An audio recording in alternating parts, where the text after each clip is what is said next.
mga welder, bagong vlog. So maglalagay pala tayo ng rapid backfire sa Supremo TMX 150. So ito yung gagamitin. Ito yung kailangan ng relay na 4 pin at saka ito interrupter relay. So ito may adjacent to. Dalawang klase ito, isang may adjacent, isang wala. So ito yung pwedeng may delay at yung isa naman yung mabilis. So yun, ikakabit muna natin at para ituturo ko na lang sa inyo kung ano, kung saan natin yung pinagkakabit niya. So itong yellow na pala ito, yellow. Itong galing ng, ito yung supply niya, negative supply. So yung mga welder na. Lalagyan muna natin ito dito. Ito magkabila, kahit siya magkapalit sa 8685. 8685. And then may dalawa na lang natitira, 87 and 30. So itong 30 supply ito. Dito na lang tayo kukuha. Isasama na lang natin siya dito sa supply ng itong ano, itong relay na interrupter. So kakabit muna natin. Tapos itong matitira ditong 87 sa pulser natin siya ilalagay. So hanapin natin yung pulser niyan mamaya. Kabit muna natin. Saan ba balak ilagay yung switch niya? Sa labas na. So yung holder, nalagyan na natin yung number 30 sa positive supply ng interrupter relay. So ikakabit to dito sa ano, sa battery. So yun ano. Bilhin na natin. Kaso wala yung battery niya. Kailangan natin lagyan muna natin itong isa sa 87. Tutuloy na lang natin kung gaano kahaba. So wala na tayong ganun lang yung isa.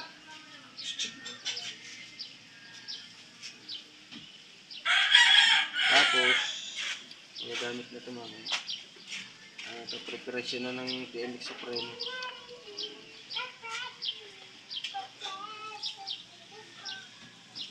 Pupunta lang tayo ng kapiraso.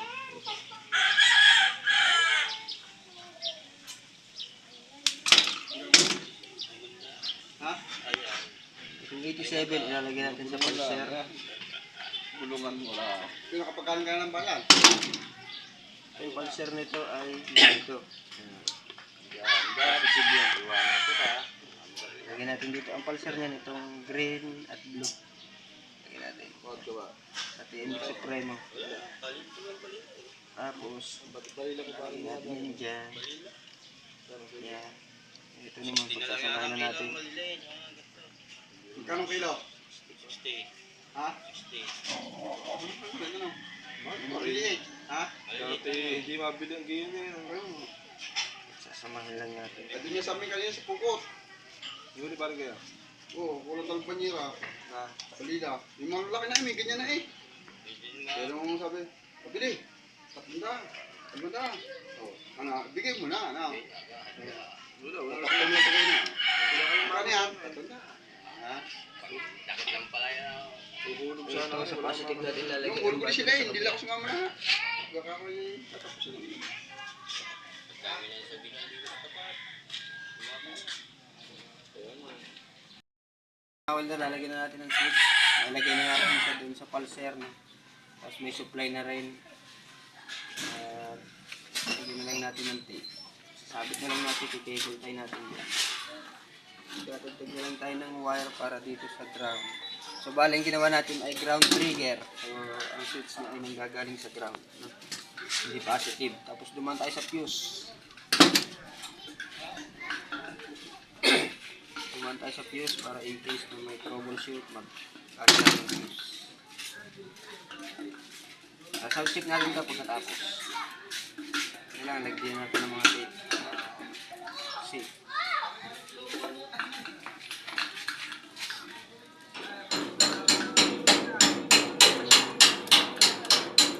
Kain muna natin ng switch. Naka-on kasi. Tapos tignan natin kung gagana.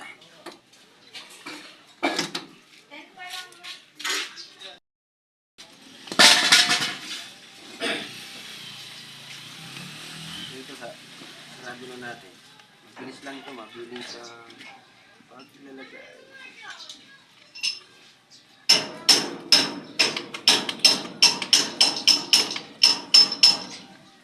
So dyan nakalagay yan. Ay may body ground naman yung chassis ng motor.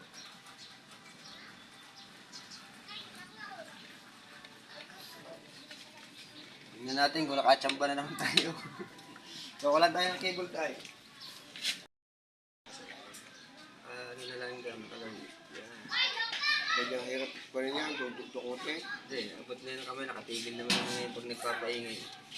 Hindi, doon ko lang ngayon sa sagit lang namin. Hindi ka lalaya. Hindi. Abangan mo lang yung mga anak. Oo, may mga nagagala. Hindi, dami lang kahit magpapahingay ng taon. Maaga pa yung pinag-aaral tahuli. Ayan. Tingnan natin. Tingnan natin kung gumagana na. Gumagana na. Ano na lang natin. Pinaguhuli. Oo, kasi sobrang aga pa ba naman? Aga pa ba may tinira na ng tinira. Huli. May inabot. Pati yung barangay tsaka nagkakaiyamot. Sa mga tanod. Hindi pa naman oras eh. Tinira na ng tinira. Ano, huli kayo. Ilan lang. Huli agad eh. Ang aga. Pabilyon. Mga alas 11. Tudukot mo yung kapag ito. Isang adjust lang yun dyan. Yan. Okay na. Naka-ano na. Sun check natin. Nasaan ang susi mo? Ito. Sama susi. Tingnan natin kung gumagana na.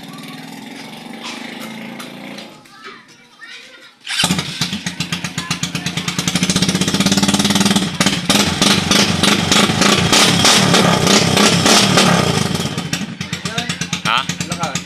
Malakas. Mahina pa yun. Hindi ko sinasagad. Testing mo doon yung pinaka ano. Pinaka gano'n. Kaya ka mabilis. Oo.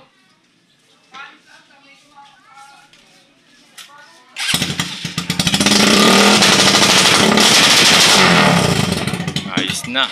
Malakas na. So yun, malakas na. Okay na. So, ganun lang kasimple maglagay ng rapid backfire. Ganun lang sumira ng motor. Hindi, joke lang. Okay na.